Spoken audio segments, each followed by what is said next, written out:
Shall I start, sir? Namaste and good evening, ladies and gentlemen. I am Sanjay Kapoor, General Manager, Performance Planning and Review Department of the bank. On the occasion of the declaration of the bank's Quarter 3 for FY'24 results of the bank, I am delighted to welcome the analysts, the investors, and the colleagues for this in-person meeting. I also extend a warm welcome to the analysts, investors, and colleagues who have joined this presentation through our live webcast. We have with us on the stage our Chairman, Shri Dinesh Khara at the center, our Managing Director, International Banking, Global Markets and Technology, Shri C.S. Setty, our Managing Director, Corporate Banking and Subsidiaries, Shri Ashwini Kumar Tiwari, our Managing Director, Risk, Compliance and Stressed Assets Resolution Group, Shri Alok Kumar Chaudhary, our Managing Director, Retail Business and Operations, Shri Vinay M. Ponce, our Deputy Managing Director, Finance, Srimati Saloni Narayan. Our Deputy Managing Directors heading various verticals and Managing Directors of our subsidiaries are seated in the front row of this hall. We are also joined by Chief General Managers of different verticals and business groups.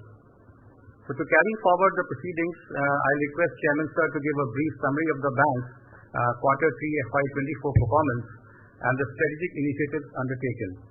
We shall thereafter straightaway go to the question and answer session. However, before I hand over to the Chairman Sir, I would like to read out the safe harbor statement. Certain statements in these slides are forward-looking statements. These statements are based on management's current expectations and are subject to uncertainty and changes in circumstances. Actual outcomes may differ materially from those included in these statements due to a variety of factors. Thank you. Now I would request Chairman Sir to make his opening remarks. Chairman Sir, please. Thank you. Good evening, dear friends. And thank you for joining this analyst meet today. I would like to start by thanking the support of all our stakeholders, including our customers, shareholders, employees, and the broader ecosystem. Without their support, we would not have been in a position to achieve what we could. Fairness to all our stakeholders remains at the crux of the bank's culture, which in turn has helped us in creating sustainable value. Let me start with a brief description of the present global and domestic economic scenario. Global economy is projected to grow at the rate of 3.1% in 24 and 3.2% in 2025, owing to greater than expected resilience in the US and several other emerging economies. While global economy is showing resilience, the projected growth is still below the historical average of 3.8% for the 20 years starting from 2000. While the likelihood of a hard landing has receded, still there are certain risks that need to be monitored. New commodity price spikes from the geopolitical shocks, supply disruptions, and persistent underlying inflation could prolong the tight monetary conditions. Against this backdrop, the outlook for the domestic activity is brightening on account of the sustained buoyancy in the services, consumer and wages optimism, public spending on infrastructure, and the underlying strength of the financial sector's balance sheet. Consumer confidence has improved with uptick in most of the macroeconomic conditions. The Union government at a historically unprecedented rate, and it has taken the overall public sector capital investment from almost about 6 trillion in 2015 to 18 trillion in 2025 as per the budget estimates, which is a jump of almost 3 times. Gross tax to GDP in financial year 25 is projected to touch 11% plus, the highest ever in 16 years. GST monthly threshold has moved up to 1.64 trillion and even in the previous month of January, we have seen a level of 1.67 trillion. CPI inflation is expected to moderate in coming months. On external front, the current account deficit is modest, with foreign exchange reserves providing a strong buffer. IMF has recently updated India's GDP outlook growth for the year 2024 to 6.7% from 6.3% earlier, underpinning the growth potential of the Indian economy. While recognizing the global risk and the volatility in financial markets that entail, real GDP growth is expected to be 7.3% in financial year 24. Interim budget has estimated the nominal GDP growth of 10.5% for the year 25. On the banking front, the deposit growth has rebounded, but sustained credit growth momentum has increased the wedge between deposit and the credit growth. As on 12th of January, all scheduled commercial bank credit grew by almost 20% as compared to 16% last year, and the deposit grew by 13% as compared to almost 11% last year. Latest credit growth numbers reveal a sustained pickup across agriculture, MSME and services. Coming to the bank's performance, once again we have delivered stellar numbers. Our net profit in 9 months of the financial year 24 stood at 40,378 crores, which has witnessed an increase of 20% plus over 9 months of financial year 23. This is despite providing for a wage revision of 12,718 crores during the current financial year as per the bipartite wage settlement at the rate of 17% wage hike. Further, I am happy to share that our net profit for the quarter 3 of financial year 24 stands at 9,164 crores after absorbing the additional liability to the tune of rupees 7,100 crores in a single quarter as a one-time exception item. This comprising of two sub-items. Firstly, rupees 5,400 crores, which is on account of an increase in pension and addressing the anomaly which used to be there between the employees who retired many years back. Some of the employees were getting pension at the rate of 40%, while others were getting pension at the rate of 50%. This matter was sub judice for a fairly long time, and it is almost likely to get resolved soon. And with that in mind, we had a very clear visibility in terms of the likely liability, and we have decided to provide for the same in the current quarter. Secondly, we have also provided for 1,700 crores towards the dearness relief neutralization for the pre-2002 retirees and family pensioners. Our ability to absorb the above liabilities without significantly impacting the long-term profitability outcomes of the bank demonstrates the strength of our balance sheet and also the reflection of our philosophy that we must ensure that the balance sheet stays strong under all conditions.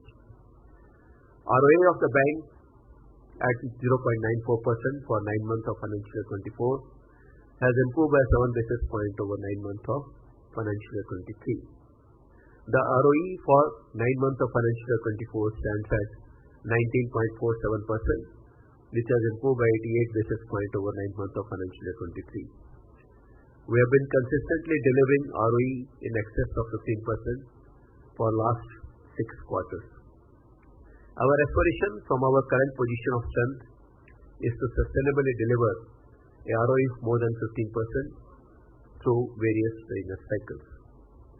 The cost-to-income ratio of the bank stands at 57.35%, including wage revision provision and excluding the impact of one-time exceptional item of pension liabilities and dearness relief neutralization.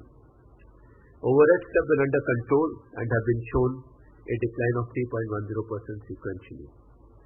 The underlying driver for the sustainable step up in the profitability profile of the bank have been the unmatchable liability franchise with 48 crore plus customers comprising nearly 34% of the Indian population. Our customer-centric approach, the process-oriented culture of the bank, strengthen underwriting processes and correct pricing of the risk have also contributed to the sustainable profitability. We are mindful of our liability portfolio as it provides a stable stream of resources for us. We continuously monitor the concentration of our deposit profile daily, ensuring that the dependency on the wholesale funding is contained within the prescribed level.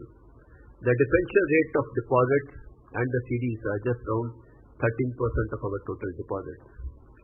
We retain reasonable resource in the form of liquid assets over and above the CRR and the SLR requirement to meet the future contingent demand and broad-basing the deposit mix. Unencumbered excess SLR stands at about 4 trillion as on 31st of December 23. Liquidity coverage ratio at about 131% as on 31st of December 23 is well above the regulatory benchmark. I am happy to highlight that the credit growth has been robust across all the segments. Our retail personal loan book is more than 13 trillion, is growing at 15% plus YOY with an industry-leading asset quality.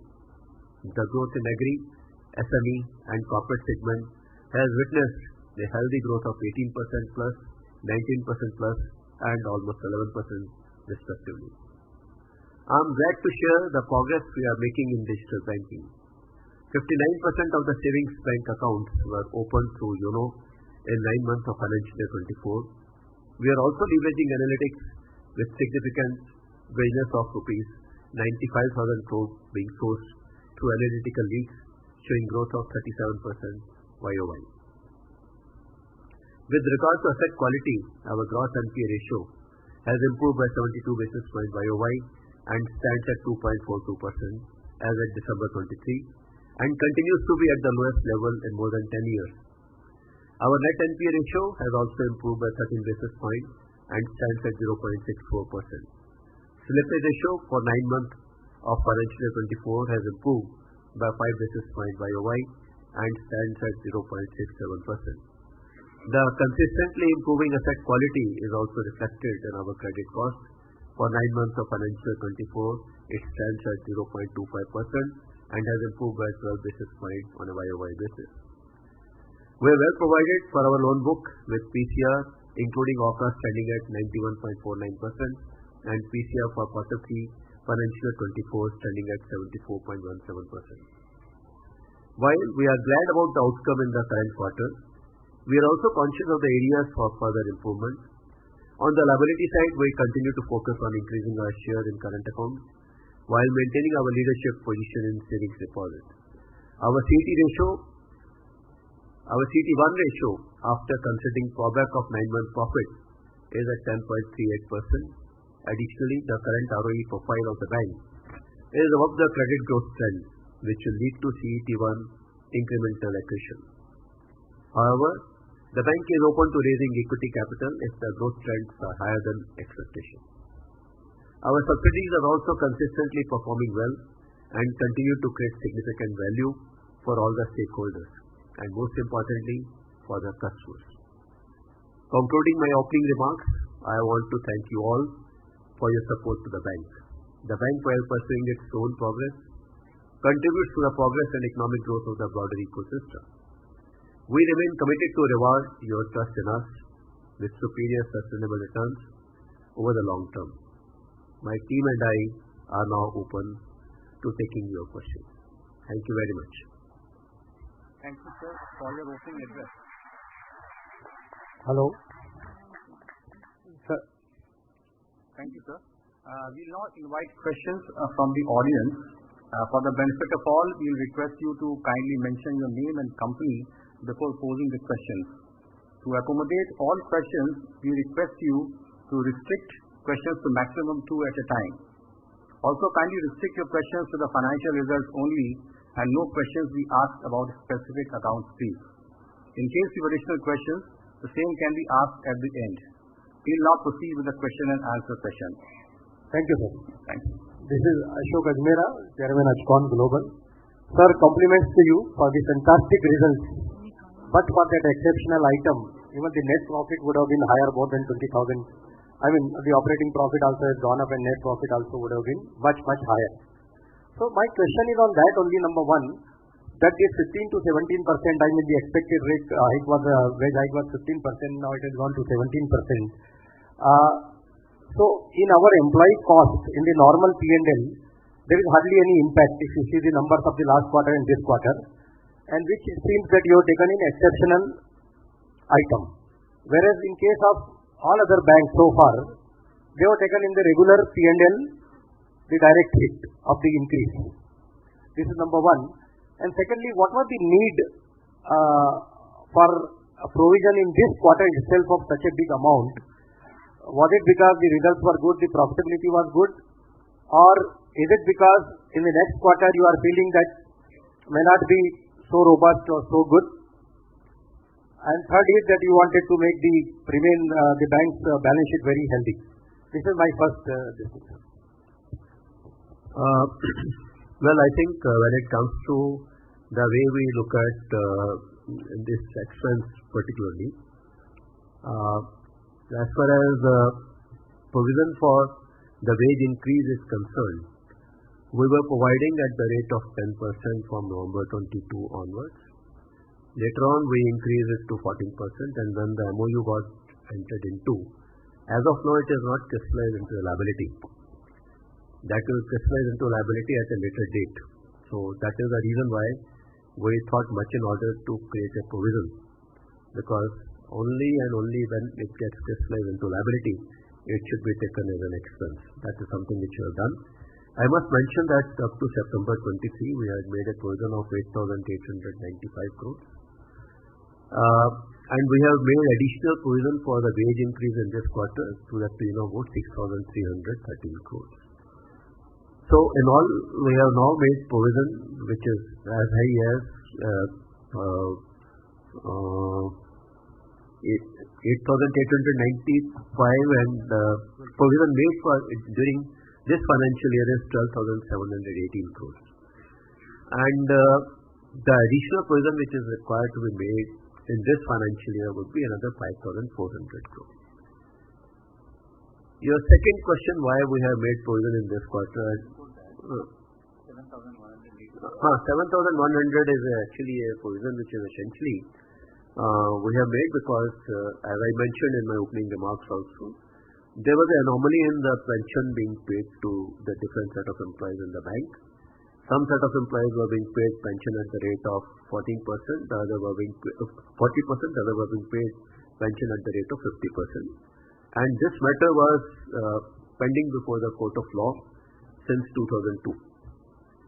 And now, of course, there is a definite progress, though we still don't have the liability.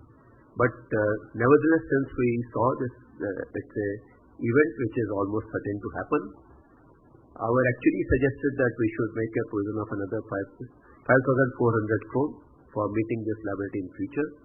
And also the other piece was relating to the difference in the dearness relief for the pensioners who retired before 2002, November of 2002. That liability was ascertained at 1,700 crores, and the actuarial assessment suggested that we should provide for this. So the decision to account for these liabilities have actually happened because there was a crystallization of the liability. It has nothing to do in terms of whether this quarter is strong or the next quarter is weak. I am not supposed to make any kind of a projections about the next quarter, but the general expectation is that last quarter is always strong quarter, and also the kind of growth trajectory which you have seen, I have no reason to believe otherwise. So I think that should actually answer all your questions. Just a connected question, ma'am. We will get the tax benefit on this provision, or for the year end? We will get it as a full expense? Yeah. We will get the tax benefit. Sir, my second one is on the capital adequacy, sir. I mean, we are growing very fast, and we need to grow in spite of even the size, such a large size, still we are growing in percentage terms also 13, 14%, 15%. So on capital adequacy, though, you have excess SLR, you said 4 trillion, but don't you feel that some major decision is required to be taken to bring the capital adequacy on par with some of the other banks. I would not use the word peer bank because they are too small as compared to you. But still, a capital adequacy of about 15.5%, 16%. Don't you think that some drastic decision or bold decision is required to be taken when the share price is also reasonably good now? See, if at all we reckon the profit which we have booked till now, and if we reckon it to be brought back into the system, our capital adequacy ratio would have been 14.34% and our CET1 would have been 10.38%. So this is something which I think we need to reckon. And the other piece is that our ROE is growing at about 19 to 20%. And also our loan book is growing at about 14-15%. So long as our ROE is growing faster than the loan book, the incremental ROE will actually give us the ability to claw back the profit, and which will ensure that we stay healthy as far as the capital adequacy is concerned. But nevertheless, we are quite open. We are reviewing this situation on an ongoing basis, and we are hopeful that there would be some resolution relating to the AT1 pricing and the valuation issue also. So even that will also open up the opportunities in terms of raising money through AT1 option. So we are quite open for all options, and we will, as I have mentioned in the past, we are well equipped to deal with the opportunity for growth in the loan book, and we will ensure that the capital should not come in the way for the growth of this bank. And even now also, if at all we reckon this kind of clawback, we can easily build up our loan book by another 7.5 trillion. So I think we are very well placed. I have no reason to doubt, but as I mentioned, that we are quite open. If at all need be, we will not hesitate in terms of raising capital. We have identified enough resources through which we can raise the capital.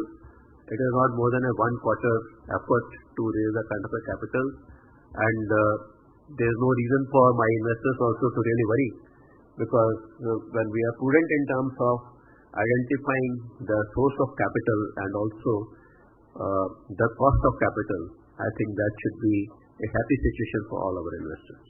Thank you, sir. I got the signal. Thank you very much, and all the best, sir. Okay, thank you. We'll move to the next question, please. Yeah. Hello, this is Manish Ostwal from Nirmal Securities. So my question on the kind of credit cost we are seeing in banks, if I look at the 9-month performance of the bank, and when I compare to the large private banks, our performance even better. So obviously the economy is doing well, so that is a one factor, but can you talk about some of the structural factors in the bank underwriting practices which sustaining these kind of credit costs? I never seen these kind of credit costs at SBI in almost 15-20 years. So can you comment on that? Thanks for the compliment. And what you mentioned in terms of economy doing well, and that is the reason for the credit cost being low.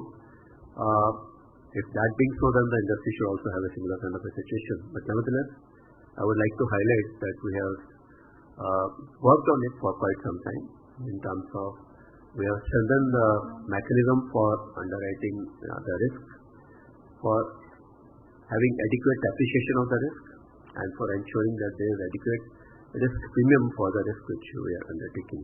And that is something which has helped us in terms of ensuring that the credit cost should remain contained. Apart from that, when it comes to the portfolio selection also, we are very clear in our mind that what should be our portfolio composition. And we have leveraged the whatever is available in the ecosystem, structured, unstructured, and also when it comes to retail book, we have created our loan management system, which does not leave any discretion, and there the decision engines are all embedded into the loan management system. So, when it comes to retail, when you have got such a large network, you have to control the quality, and that is something which you have addressed through the loan management systems. And when it comes to the corporate credit, our credit review department which is there, the credit committees and the composition of the credit committees are the ones which helps us in achieving what we have achieved. And I think going forward, we are quite cognizant of the likely emergence of the risk, and we are ensuring that we should be ahead of the curve and we should be in a position to manage those risks very well. Within that, there is a retail portfolio where even your portfolio, like home loan, car loan, and the personal loans, where the gross NPA level even significantly lower than the top-notch lenders in the private space. So, can you talk about that also? We are actually top-notch. We are the industry best. No. I mean, I'm talking private sector, sir. No. So, see, the point is, you should be, one thing which we should, I expect you to be, it should be agnostic to the ownership, whether private or public sector. Sure. So, it is more of a professionalism. I think professionalism is not the exclusive domain of a private sector. I think it is uniform. And anybody can be professional. And I actually rate ourselves as more professional than any private sector. Appreciate this.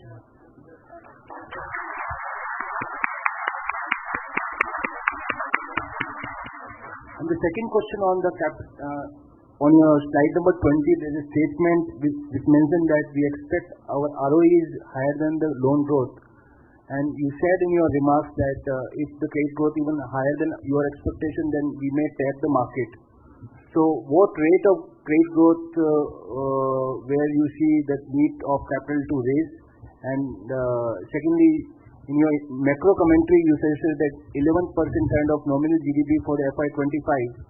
So, based on that, what kind of loan growth we are looking at? Normally, when it comes to as compared to the nominal growth we have seen in the past, that the credit growth for bank like us is generally 3 to 4% more than the nominal growth. And more than that is normally not there.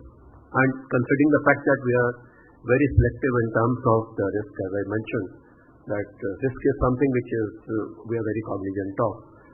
So I would say that we should be, ideally speaking, we should be going around 14-15% kind of a growth. And also I would like to mention that this ROE is actually a bit depressed because of the kind of, as I mentioned, that we have in this quarter itself, if you really look at it, I mean, till now we have made additional provision of almost about 20,000 crore. We have got a profit of 40,000 crore for the 9 months and 12,000 crore provision we have made in this financial year for the wage hike. And another about 7,100 crore is on account of the one-off, the pension and the pension liabilities. So almost about 20,000 crore we have provided for. The impact on the wage increase in the next financial year is almost about 500 crore per month, which is about 6,000 crore overall. So 14,000 crore rupees is an additional provision which we are absorbing in this financial year. With that, our ROE is at about 19.5. My expectation is that we should be trading at more than 20% of ROE. And if at all we are trading at more than 20% of ROE and our loan growth is at 15%, incrementally we are creating additional elbow room for the loan book to grow. As I was mentioning that we have got enough elbow room to grow at about 7.5 trillion loan book can be grown. Our loan book is at about 35-36 trillion. So 7.5 trillion is almost about 18 to 20% kind of a growth. I think 18 to 20% growth is some distance. Not that we don't have liquidity. We have got enough liquidity. Our liquidity coverage ratio is at 131%. And also, when it comes to our credit deposit ratio, today we are at 60, as on 31st of December, we are at 66%. So I think liquidity-wise, no challenge. Ability to support growth in terms of capital, I don't see any challenge. I only need your good wishes and your support so that we should continue to grow. All the best, sir. Thank you. We move to the next question here. This side. This side, please. Oh, sorry. Yeah, please go ahead. My first question is just on wages. That you have mentioned that you had aligned for DA to pre-2002 of pre-2002 employees, and then the 40 and 50% alignment for wages. So not wages, it is for pension. Sorry, for pension. Yeah. So how long was this for? As in that, how long did the case go on? Because we don't recollect. See, the point is that this case was going on from the year 2002. Okay. And as far as the pensions are concerned, as far as the DA neutralization is concerned, it was at a industry level, and this was a decision which happened at the behest of intervention through IBA. So this is something which we have identified the likely liability, and we have provided for it. Got it. But the IBA would have told the entire industry. Yes, yes. The second part, there are two parts, 5,400 and 1,700. Yeah, 1,700. 1,700 is for the industry. 5,400 is only for specific risk. Right. So 1,700 likely impact for the industry as well, depending on their size. Yes, yes. Correct. And 5,400 is specific to SBI, and both of them are one-time actuarial assessment which we have made, and we have only contributed to the Provident Fund or pension fund corpus. Pension fund. That's all. Yeah. It's not a recurring expenditure. So is there any other pending hike left from the past in terms of pensions? Fortunately, nothing. No, nothing. As you never know, it can come up any day. As of now, there is nothing. Okay, and in Q4, sir, then what is the 54 billion, the pending provision of 55 billion that you mentioned of 54? 5,409 crores. Yeah, 5,400 crores. That would include some impact on pensions, or this is just... This is only salary. Only salary. So Yes. that is salary plus the regular pension. Salary plus, that is our regular expenses. All staff expenses, because even now also, Almost everything is covered in it. even now also when we are providing for everything on an ongoing basis. It's a recurring kind of a thing, but it will stop. 5,400 crore once we will provide, the 17% aspect is taken care of. So then over and above that, whatever pensions will be provided for, that will just be interest rate related. Is that the case? Or That will be from the quarter to quarter, whatever is the gap, if at all there is any. it will not be because of the new wage? No, nothing. Okay, so it will just be the rate cap. As I mentioned, in my passing reference, that the wage increase impact of all this, whatever wage increase is envisaged, is 500 crore rupees per month, and for the year as a whole, it is going to be about 6,000 crore. Okay, so for the next quarter, then the wage provision, like your wage line is 98 billion this quarter, right? Sorry? Your wage, Mm-hmm. you have employee expenses and then you have contribution to employees. So the employee expenses are around 98 billion for the quarter, 9,800 crores. So next quarter, what will it be? It would be about, 5,004, sorry, maybe if you can clarify, I'm not in a position to comprehend this question. Basically, we have provided for 6,312 crores this quarter. For the next quarter, what remains is 5,408. Out of which salary is 1,386 crores, and pension at the rate of 17% is 3,072 crores. Gratuity is 378 crores. Other employee benefits is 572 crores. And total comes to 5,408 crores. Is it clear? Okay. Another point that I would like to make, that we have done all the provision for the wage settlement that has happened. So next year around, when you see the impact of this, the overall wage bill will be around 66,000 as against 77,000 this year because of all the provisions that we have already taken. It's only So wage it is bill. actually going to go down.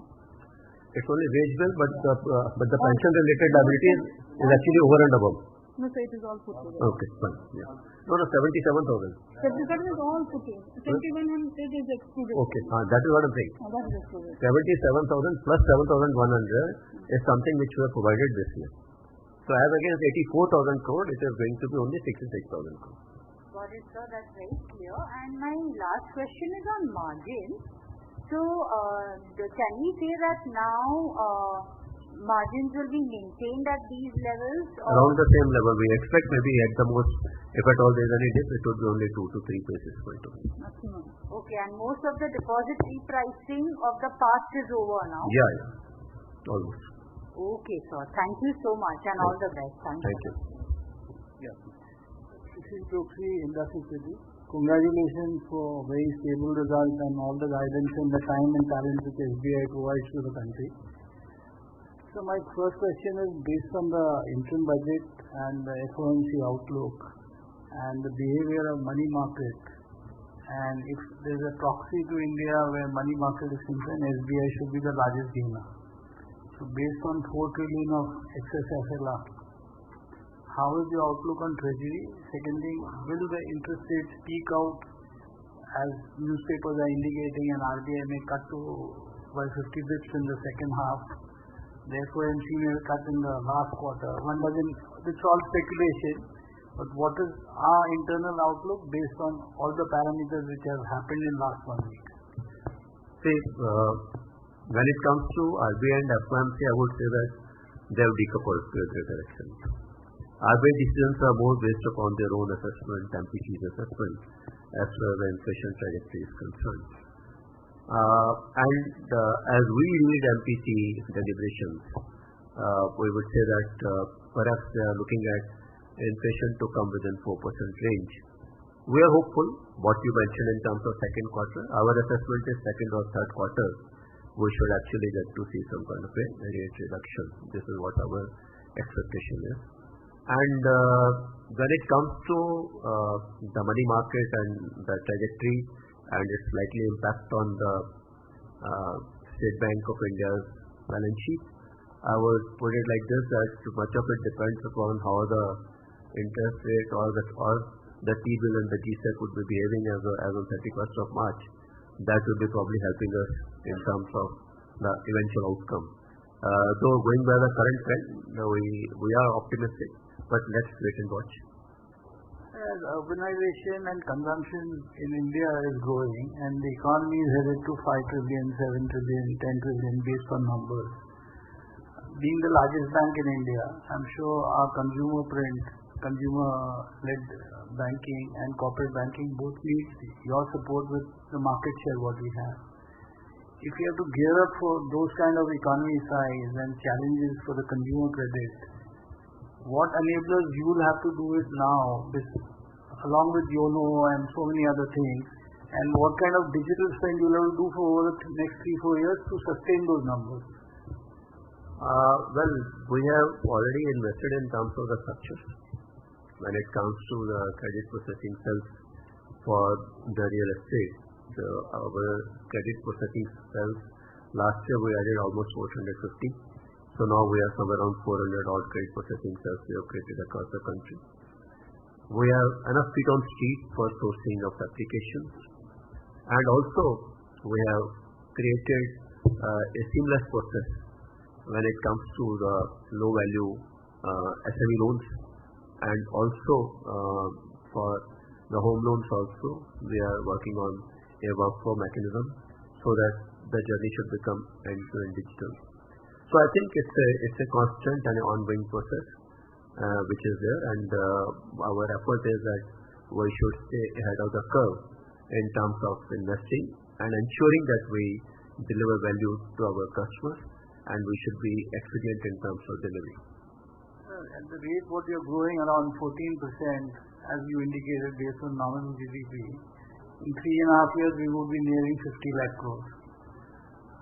So our cost to income with all the enablers which you have already placed in, will it not substantially be low? Cost income we are hoping, actually, if you look at our productivity also, employee productivity, if you can pull out that slide please, employee productivity.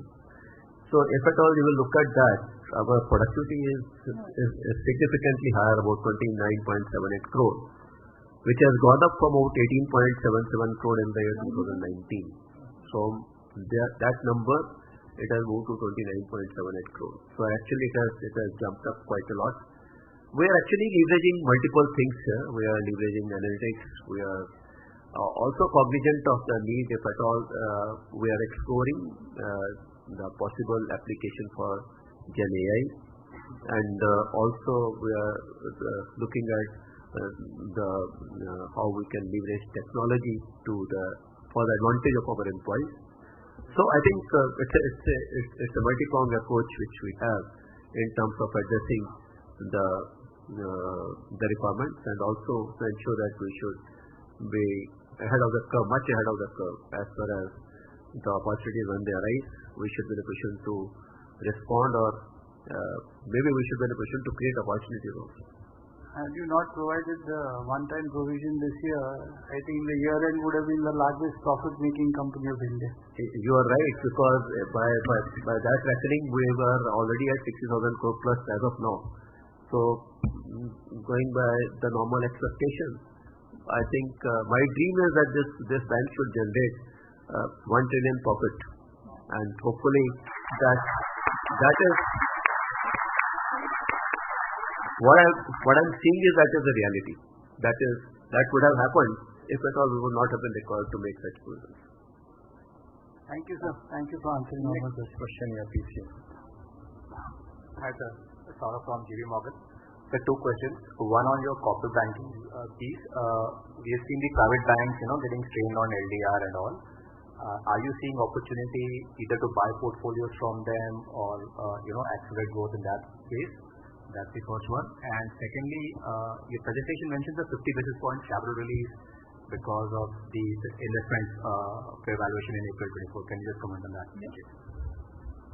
Well, as far as the private banks opportunity is concerned, I would rather say that we already have got a pipeline which is almost 4.6 trillion. So that is one opportunity.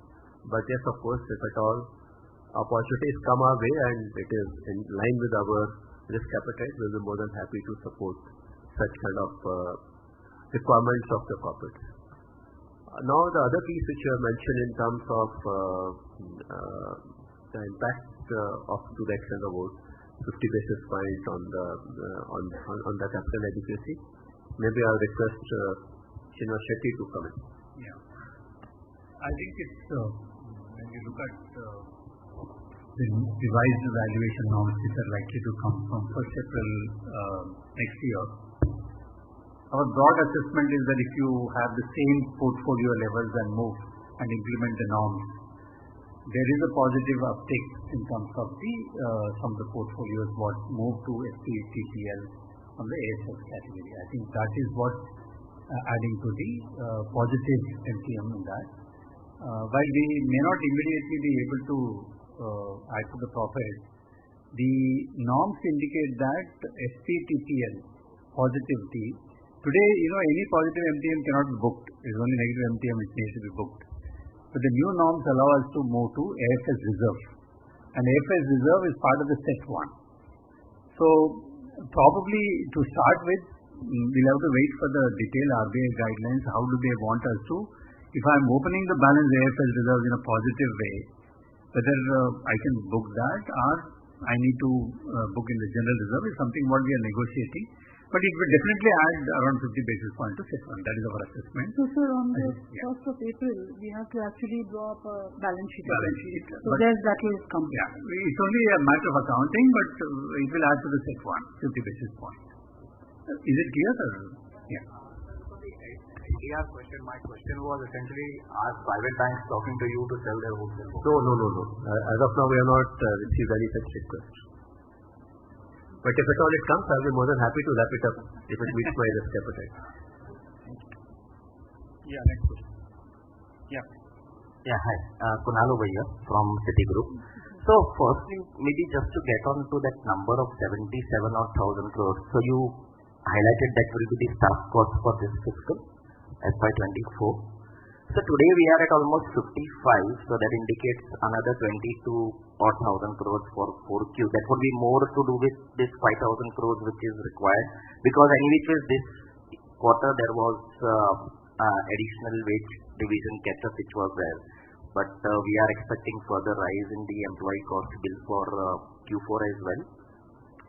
That is only additional provision which is required to be made in the fourth quarter is only 5,400 crores. Yeah, for the wage increase. Maybe for the wage increase. Okay. Because it was coming to 55 9 months and 77, so that's where maybe 22 seems to be the catch-up for 4Q in terms of the wage bill, which is still higher than Q3, considering that there was already a catch-up from 14 to 17 odd %. No, actually the requirement is only 5,400 crore additional. Apart from that, the normal wage bill which is there, that is only required. Assuming that the bipartite settlement is not implemented in the Q4, which is unlikely. I think we probably will, I don't know, it may take some time. If had it been implemented, it will become a normal wage bill. That would have been almost 500 crore worth of additional wage bill on a month-on-month basis. Okay. And secondly, in terms of the expansion in CD ratio was there this quarter, but still if you look at it in terms of margins, there was still some decline of 6 odd basis points. Would it be fair to assume that this would be more back-ended growth and we will see the benefit on the... You are very right, because it would not have been uniform right from the first day of the quarter. It would have happened towards, it is normally seen towards the busy season and also later than the busy season. That is something which is there. And also the fact remains that during the busy season, because in the retail sector, the competition really mounts and then we have to give all kind of concessions and etc. But nevertheless, the assets come to our book. So that is something which has happened. So I think it is more abnormality considering the fact that we are chasing the quality, and for quality we are willing to look at the lower risk. You will probably appreciate that the CRP naturally has to be lower for the better risk, and that is something which is very. And lastly, in terms of RBI's increasing risk weight, both for NBFC as well as unsecured. So maybe they have not highlighted any issues. We have been commenting that our unsecured portfolio is much better than the secured as such. But just in terms of the RBI's indication or maybe highlighting that this could be the riskier segment, what would be our stance in both the segments, and are we passing it on in terms of the increase in the lending rates? Yeah, we are actually, it has got an impact of about 49 basis points for our CET1 and 70 basis points for the capital adequacy ratio overall. So to that extent, the cost of capital has gone up while we are lending to this particular sector, and when it comes to NBFCs, etc., we are passing on. We are actually have jacked up the pricing also. To the extent of? Depending upon each of the NBFCs, depending on their risk rate, we will look at it, how much we should be efficient. And on Express, we have not increased. We have increased. We have increased in the excess credit also. Okay. Next. Yeah. Good evening, this is Mahesh from Kotak. Just to clarify on the question that he had asked, this 77,000 that you are saying includes the 7,100 crores? No. So then I think the statement is asked is right? Because in the 9 months you have provided No, Samba, again, I will just explain. So the base revision impact is 18,000 to 127 for the whole year. So and for the next quarter, coming quarter, it's 5,409. We have already made a provision of 12,718 during the 9 months. And in FY'23, we made a provision of 2,490. Okay, the staff expense, which anyways we are paying to the staff, no? So you look at that. Up to 9 months, 24, it is 42,171. So 3 more months we will pay the salaries and pension and everything. That comes to 16,829 for the next quarter. Add to that 5,409. Is it clear? So for the whole of next quarter, it is 22,238, which is staff expenses plus the provision. Put together all of this, for the whole year, it is 77,127, which means 59,000 for the wage bill and plus 18,127 for the increase. Mr. Kara, if you look at the numbers today, your average base cost, even if you exclude these one-offs, are running at about 30 lakhs, which is significantly higher than almost all the public sector banks and the private banks put together. Any direction in which you want to see how does this number go? Because this is simply way too high what we are seeing. Sorry, I could not get your question. If you look at the wage cost for next year, which is about a little over 65,000 crores, on a 2 lakh employee base, you're still looking at about 30 lakh. 2,35,000. You would take up, the numbers will be work out to roughly about 30 odd lakhs per employee. Most banks are... We have got about 300,000 pensioners also. But how do you solve this problem? Because a large part of the current cost, the problem which can be solved is only through improving the productivity. And that is something which we are trying to showcase. Our effort in terms of improving the productivity have already started yielding results. And I'm sure going forward, this will also improve. The productivity will actually improve. The kind of focus which we have on our digital. Today, almost 95,000 crore worth of loan book has been generated through the digital. And it is up by about 30%. Going forward, we expect that this particular lever will start creating value. And our back of envelope calculation is as the pension obligations are concerned, that we should be in a position to meet by generating this incremental productivity through the digital. And we have got the attrition rate which is just about 1%. Okay. So just two questions. As compared to the industry level of 35, 33 or whatever be the number. Perfect. So two questions. One is, what will be the outstanding private sector book and RIDF investments? Or specifically the RIDF investments? That specific will provide to you. Okay, just one question to you, sir. Some of the NBFC-led banks, companies like PFC, REC have become a little bit more aggressive on the power sector. For some time, we have seen almost all public banks in general being slow on this sector. Is there any opportunity that is being missed here? I don't see that we have missed out any opportunity. But yes, of course, as I mentioned, that we always evaluate the risk in terms of the return which we can get. And if at all it does not meet our risk appetite, we let it pass. So renewable energy is one of the areas where we are very clearly focusing, and we have developed the expertise also. And we are seeing good traction coming for that. We have one last question from one more person. No. Hi, sir. This gentleman is there, yeah. Bhavik from Morgan Stanley. So two questions. First, sir, are other operating expenses growing at, say, 20% YOY? So how should one look at it? Like, will this be elevated or should it normalize? Other operating expenses. Can you please pull out the slide? Operating expenses, slide number 18.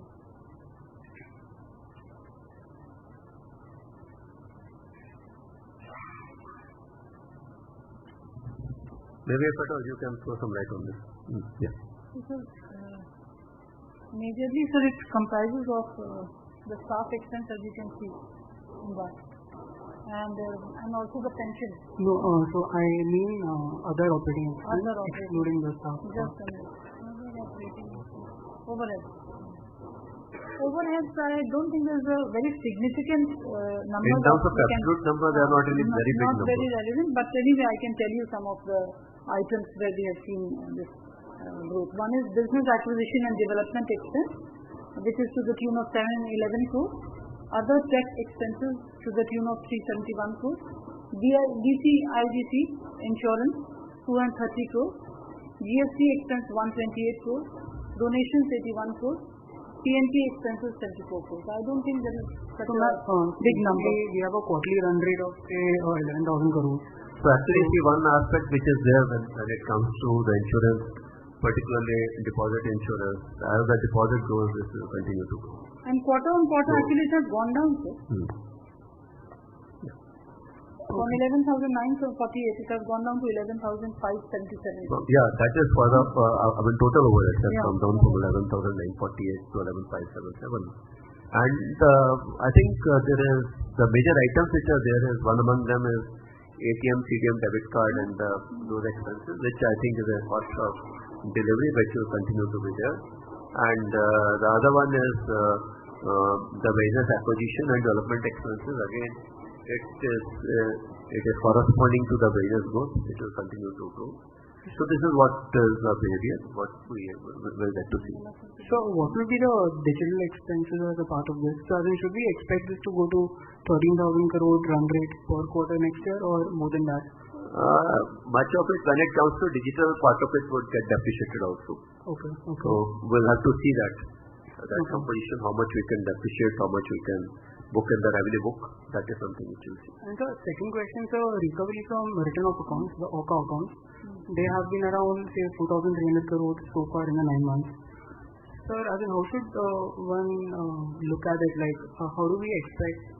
This stock is actually is now coming down. So I think, and also there are no lumpy recoveries which are expected to come in. These are all now small value recoveries which will come in. But yes, our effort is to see that we should step it up as much as possible. But it has got its own limitation because OCA is generally those accounts where the security, if at all it is there, is much lower. And various such considerations are there when it comes to affecting recoveries in OCA accounts. So in the next 6 months, do we expect anything significant from NCLT, like in the pipeline? It is very difficult to predict what will come through NCLT. Okay. But nevertheless, our effort is to make, we don't let our effort go waste. We are pursuing quite actively, and wherever possible, we will certainly be looking at the outcome. But when it comes to NCLT, it is not merely what our efforts are. We have to depend upon the other members of the consortium, COC, etc. And there is a dependence on the decision taken by them also. So I think, and also the ecosystem, how the ecosystem works. So lastly, sir, from this 4,000 crores, how much work is from NCLT? If you can check on that. So I will not have that. No, we don't have anything from NCLT in this, at least as I have the numbers. Basically, it is contributed by our retail branches to the tune of 1,537. The specialized wing has contributed 2,758. I think the biggest recovery during this year is around 200 crores as far as lumpy recoveries are concerned. And IBG has had a small recovery of 33 crores. So generally these are all compromises, something which works much or the surface action, which gives better results and faster results. So thank you, sir, and good luck for Thank you. Thank you. So we have a quick question coming through. There was one question on RIDF outstanding. Yeah. The outstanding is 2,67,000 crores. So we have a few questions coming through the online webcast. These will now be addressed by the chairman, sir. Yeah, this question has come from Aditi Naval. With respect to wages development expenses, there has been quite a significant jump in September quarter. Wanted for you to throw some light on the same. Wages acquisition and development expenses have increased by 194 crores sequentially. On quarter-on-quarter basis, increase is due to amortization of the PSLC issuance charges by rupees 65 crores. And wages operation expenses have gone up by 81 crores. And auto loan sourcing fee by 54 crores. That is the explanation for the wages increase in the wages development expenses. The other question has come from Mr. Anil Chaurasia. What was the number of branches at the end of December 23? At the end of December 23, we had 22,494 branches. Next question comes from Ashish Agarwal. Percentage of book linked to MCLR, EBLR and fixed rate book. MCLR 37.6%, EBLR is 27.4% and fixed rate is 20.9%. Another question has come from CG Philip. Any guidance on loan growth and deposit growth for financial year 24? We expect all scheduled commercial banks deposit to grow by about 12 to 13% and ASCB advances to grow by 14-15%. Accordingly, our growth in deposit and credit is also expected to be in the similar range. Next question comes from Mr. Abhishek Murarka. Will any part of 7,100 crore provision recur from the next quarter onwards? Also, what will be the approximate additional wage provision you will have to make in fourth quarter? There will be no recurrence of this one-time provision. This is something which I would like to mention. That is only one time, and for the uniform pension from 40 to 50%, and DR neutralization also is only 1,700, which is one time. There is no further repeat of such provisions. And provision to be made in quarter 4 of the financial year 24 is about 5,400 crores for the increase in wage to 17%. Mr. Param Subramanian, why did we see a drop in NIM? How much wage reason provisioning is still pending? NIM has come down mainly due to repricing of deposits at higher rates, mainly term deposits. and provision to be made in Q4 of financial year 24 is 5,400 crores. Shidhal Ganesh, any special plans for agriculture business growth? Agri advances have registered a growth of 18.12%, while we will continue to grow in our traditional book in KCC and agri gold loans. Our key focus area will be to finance all the players involved in the entire agri value chain. Under investment credit, we are seeing a lot of opportunities under Atmanirbhar Bharat scheme of the Government of India, that is AIF and the PM FME. We have launched two new products, namely Agri Enterprise Loan and Kisan Samriddhi Rin, which will enable us to onboard high-value farmers. This question is from Ashish. Please tell us about exceptional item of 7,100 crore, one-time provision for competition of pension from 40% to 50%, and year utilization for all pensioners, family pensioners who retired prior to 1st of November 2002. One-time provision for competition of pension is 5,400 crore. One-time provision for year utilization is 1,700 crore. Thank you, sir. I trust all the questions have now been addressed, and we'll be happy to respond to other questions in offline mode. So let me end the evening with thanking the chairman and the top management team, the analysts, and ladies and gentlemen. So round off this evening, and we request you to join us for high tea, which is arranged just outside the hall. Thank you. Thank you very much to all of you. Thank you.